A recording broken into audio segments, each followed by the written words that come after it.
Hi everybody, and welcome back to Lost Genre Reddit Stories. Now, before we get started, I would like to give you guys a heads up on a trigger warning. Even though this story ends up in somewhat of a positive way, it does refer to the topic of child abuse. So if you are sensitive about this, please skip this story. Now let's get started. This post is from the subreddit Am I the A-hole, and it's by user Angel698. Am I the a-hole for not letting my friend give her daughter the gift I bought? I, 34 female, am very good friends with a single mom, Kathy, 30 female. I've known her for 8 years and met her when her daughter, Lisa, was turning 1. We consider each other like family, and Lisa often spends time at my house, sometimes weeks.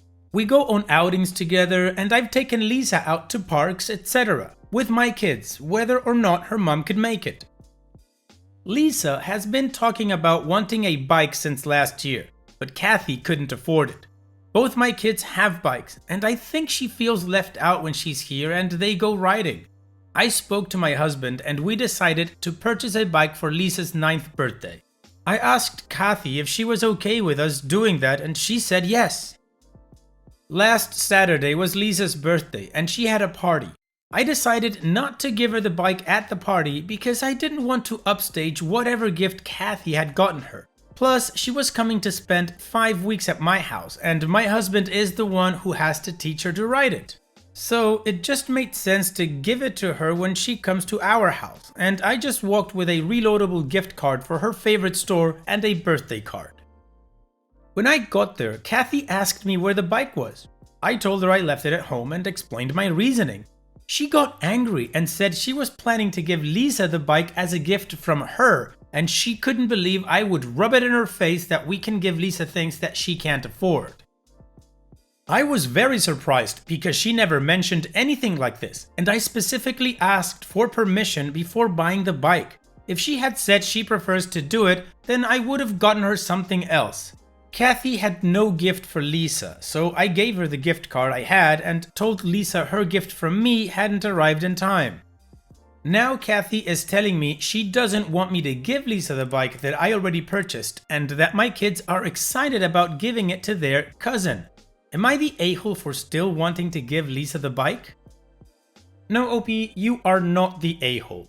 I'm going to be naive and say this was a loss of communication where she thought you were going to give her the bike to give to her daughter and you didn't know that that was her intention. She never voiced it. However, I do believe that your friend Kathy is absolutely in the wrong for trying to take credit for your gift. That's not right. Whether she can afford it or not, it's not about her, it's about her kid. What I would do if I was in your shoes, since Lisa is going to spend a few weeks at your home, I wouldn't directly give her that bike like, hey Lisa, this is your bike, but I would say, hey Lisa, we have this bike that you can use at our house whenever you want. This way, all 3 kids have a bike for themselves and they can all play together, and it doesn't really matter who gave her the bike in the end. Then, you need to sit down with your friend, set her straight, and sort this whole thing out, cause it is a mess. And what would you guys do if you were in OP's shoes? Let me know in the comments section, and now let's move on to the community comments to see their judgment. Biking with Friends says, totally not the a-hole. I don't know why she thought you were buying the bike so she could take credit. I would still allow her to use the bike at your house. Teach her to use it and everything. If mom asks, just tell her you figured it would go to waste, so she's only using it while at your house. I hate when parents want to be manipulative and hurt the child because of selfish reasons. Let the child use the bike. OddMeat8632 says, not the a-hole. Quote, she got angry and said she was planning to give Lisa the bike as a gift from her. End quote. Did she contribute to the gift or talk to you about this? I assume not. And OP responds, no she didn't. We didn't talk about it again after I asked if she was okay with me buying it. Deleted says, not the a-hole. So Kathy was going to just take your gift and present it as her own? Sorry, no. And now that she doesn't want you to give Lisa the bike just proves that this is about her and not Lisa. Information request. Are Kathy and Lisa still visiting your home regularly? And OP responds, they're supposed to come on Sunday and Lisa is staying till the end of August. I spoke to Kathy to ask if that's still happening and she said yes, but that bike better not be there for her. I don't know how to navigate this because there's clearly something going on with Kathy and I don't want to punish Lisa for it. But on the other hand, Kathy is her mother and I don't want to go against her wishes. Well, it's no surprise that the community thinks that OP is not the a-hole, and I absolutely agree with everything they said. So now comes the twist and the update part.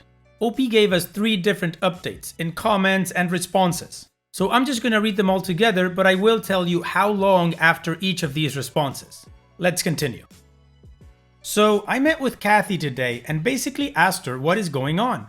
She said that her new boyfriend thought that I flaunt my wealth in her face and purposely try to make her look bad by giving Lisa things that she can't. They've been together for a couple of months. The plan was that she would get the bike and present it to Lisa before I got the chance to, which is why she was upset when I didn't bring it. I told her I'm sorry she feels that way and that she's letting this man affect her in that way, but if she's so easily influenced and can let her child suffer for it, then I don't want to be a part of it. I'm going to have Lisa stay with us for a week to give her time to find alternative childcare, and I'm giving the bike to her when she comes. It hurts to let Lisa go, but I can't enable her mother's behavior. My plan is to tell her that plans changed, so she'll only be staying for a week, but she can always call me with her mom's permission. I'm not going to tell her anything about the issue between her mom and I because she's a child. It's not the conclusion I hoped for, but that's life. Now, 1 week later, OP tells us the following.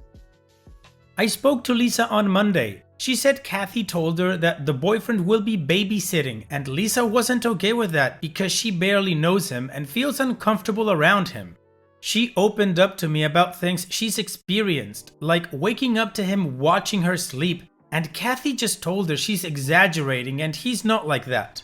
So, for Lisa's sake, I asked Kathy if she will be willing to let her stay the month as previously planned.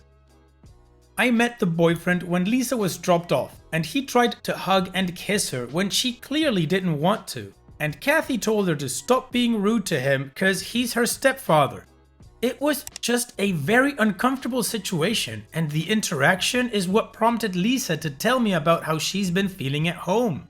I asked Kathy about their situation and she said he's been staying with them for the last 2 weeks and he was upset that Lisa wouldn't be staying at home while she works because it made him feel like Kathy doesn't trust him. I'm getting serious pedo vibes from him, so I'm going to protect Lisa as much as I can. Kathy gave him my number for some reason, and he called to ask if Lisa and my daughter can have an overnight with him at Kathy's apartment because it would be nice for them to spend some time somewhere other than my house. I hung up on him and blew up on Kathy because he clearly has ulterior motives. It's gone past the bike issue and has become a safety issue now, so Lisa is with me until further notice. And 7 weeks later, OP shares this final part. Lisa is still with me. I have temporary custody of her. She went back home to start school and her mom's boyfriend tried to assault her. She called me from the bathroom crying and I went over there with the police. He's been arrested and drugs were found in the house. Kathy was also arrested for drug possession. The police tried contacting her grandmother to take her in and the grandmother said to leave her with me. Kathy also wrote to the court requesting that I be given temporary custody whilst she's in jail because she couldn't make bail on her own and I'm not willing to post it for her. I started Lisa in therapy and spoke to her school so they know what's going on. It's crazy that this all started with a birthday gift, but I am glad I'm able to be there for Lisa. She hasn't spoken to her mom since the incident, but it's something the therapist will work her up to, and she has her bike to use whenever she wants. I haven't spoken to Kathy much, but when I did, she was in tears and apologetic. I think the reality of everything is still setting for her. I told her she doesn't need to apologize to me, but she needs to sort herself out and do better. She's asked to see Lisa or speak to her on the phone, and I told her that while I understand, I'm not going to force it because Lisa's been very traumatized. I suggested she write a letter to her instead. I'm not sure how she got to this point, and I never saw any indications of drug use in her behavior, so I don't think she's been using long. I can only pray that she gets better.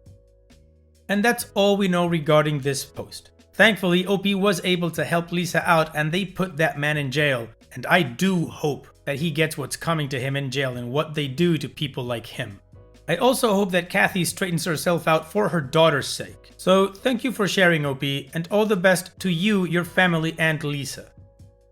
This post is from the subreddit Malicious Compliance, and it's by user El Baramayo. One electronic item per tray? Sure, no problem. This happened yesterday as I was returning home from a 2-week trip to Germany. The final leg of the flight departed from Paris, where I had this lovely interaction with the agents whom, despite me knowing are not TSA, I still refer to as TSA in my mind. While going through security in the airport, I know the drill. Belts off, jacket off, take the laptop off my bag. So I submit to the X-ray 4 trays. One with my carry-on, one with my laptop by itself, one with my belt, watch and jacket, and one with my personal items. Think a fanny pack. I'm randomly selected for further screening. I have a Lebanese last name and a beard. I'm always randomly selected for further screening. And the agent berates me for putting all my electronics together. I point out that I took my laptop out of the bag as per standard procedure, and the agent says, screaming at me mind you, that is not enough. I must take out every electronic device from my carry-on and put each of them in an individual tray, and I'm being sent to the back of the line to do so. Here comes the malicious compliance. There are 2 things this French TSA agent is unaware of. The first thing is that I am a videographer by trade and I was in Europe to cover an event, Spiel, with video footage and interviews. The second thing is that Air France changed my flight times, so my 2 hours layover became a 10-hour layover, which I'm not particularly happy about. So I'm being sent back to the end of the line and I have to submit each electronic item individually? Sure, no complaints from me. With 2 camera bodies, 1 drone, 1 GoPro, 4 lenses, 9 batteries, and 2 lavalier microphones later, there is no more space in the treadmill. People behind me are complaining they will miss their flights because I'm taking so long. There's nothing I can do, I'm just following the orders I received. And at this point, I only unpacked my photography vest and fanny pack. The treadmill starts moving, some space clears up to put additional trays, and that's when I open my carry-on bag. Again, I'm in Europe for work. I didn't bring any nice clothes or shoes or anything. All my personal effects are in the checked-in luggage. The carry-on is filled exclusively with electronics.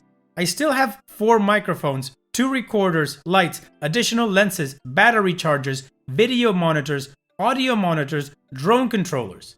Once I open my carry-on, it's very clear for everyone within eyesight that I'm not even 1/3 of the way done. 1 electronic per tray? Sure thing. I'll just occupy this entire checkpoint by myself then. The people behind me in line are literally jumping and screaming about their missed flight to the point the security agents leave their posts to control the line. Someone in a non-uniform suit appears and talks to the agent who sent me to the back of the line. That's when the unthinkable happened. The agent comes to me and says there would be no need for me to continue separating my electronics and I could just submit my entire carry-on bag as a single item and they'd examine it further if it seemed necessary. You sure? I asked, because it's no bother at all, I can keep unpacking here all day long. They insist it's not necessary, but I still have over 20 trays at this point occupying the treadmill. I go through the metal detector, I spend some minutes recovering and repacking everything, and based on the number of fuming passengers, I like to think I contributed to Charles de Gaulle Airport reviewing their stance on X-raying individual electronics. Well, this is good malicious compliance, OP. It does suck for the passengers that were behind you, but still, you were just doing what you were told to do. Thanks for sharing, OP. This post is from the subreddit Petty Revenge, and it's by user The Drumming Ape. Made a fake call about your baby being locked in your car with the keys? Now your car is locked with the keys inside again. Circa 2001, I was a AAA tow truck driver and worked an overnight shift on a Friday. I received a call around 10 p.m. for a baby locked in a car with the keys inside.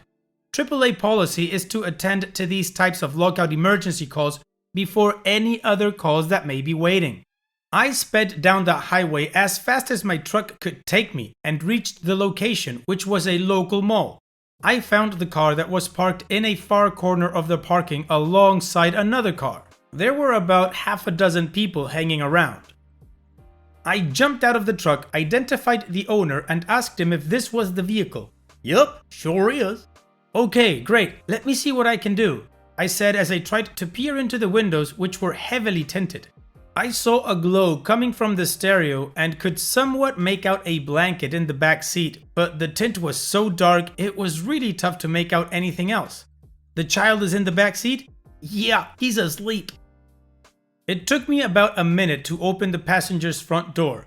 As soon as the locking mechanism clicked, the owner of the vehicle reached in front of me, opened the door, and reached inside to grab his keys off the passenger seat and a six-pack of beer off the floor. He stepped back and let out a little smart-ass chuckle. I poked my head inside the car and looked into the back seat. There was no baby. The driver was still standing close to me and was in the process of twisting off the bottle cap to his beer while holding his keys in the same hand.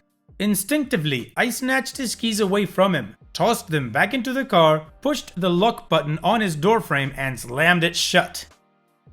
"Go F yourself. Now you can stay here all night," I said as I walked away and got back in my truck. No one said a word to me and the driver stood there dumbfounded, holding his beer to his chest as I drove away.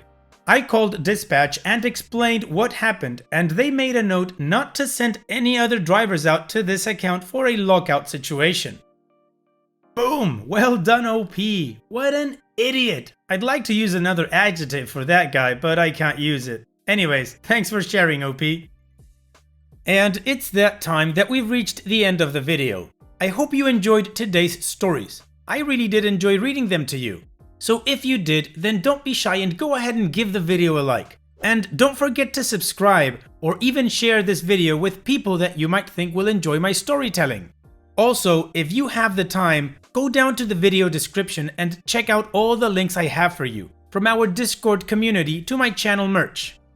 And finally, I'd like to say thank you for watching. It really means a lot to me that you enjoy my videos. And having said all that, I'll see you guys in the next video.